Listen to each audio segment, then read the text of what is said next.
సినీ పరిశ్రమకు సంబంధించి మొదటి తరం అన్న నందమూరి తారక రామారావు గారు, డాక్టర్ అక్కినేని నాగేశ్వరరావు గారు.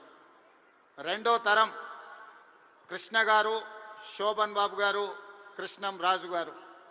మూడవ తరం చిరంజీవి గారు, బాలకృష్ణ గారు, వెంకటేష్, నాగార్జున లాంటి హీరోలు వచ్చారు. ఈనాడు నాలుగో తరం సినీ పరిశ్రమ ఇక్కడ ఉన్నది.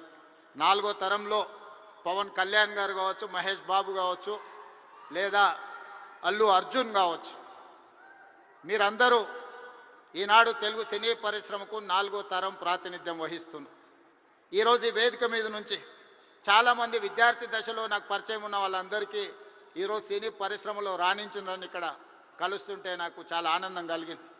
బన్నీ కావచ్చు, వెంకట్ కావచ్చు, అశ్విన్ దత్ గారి అమ్మాయిలు, లేకపోతే వాళ్ళ అల్లుడు నాగ వైష్ణవ్ కావచ్చు, వీళ్ళందరూ యంగ్ ఏజ్లో కాలేజ్ డేస్లో ఉన్నప్పటి నుంచి వీళ్ళందరూ నాకు తెలుసు. ఈరోజు గొప్ప డైరెక్టర్లుగా, గొప్ప నటులుగా, గొప్ప ప్రొడ్యూసర్స్గా నవీన్ ఎర్నేని లాంటి పెద్ద ప్రొడ్యూసర్స్ అందరూ కూడా మా యువమిత్రులందరూ ఈరోజు ఈ పరిశ్రమలో రాణించడం, ఈరోజు వాళ్ళందరినీ వేదిక మీద నుంచి అభినందించడం చాలా సంతోషకరమైన సందర్భం.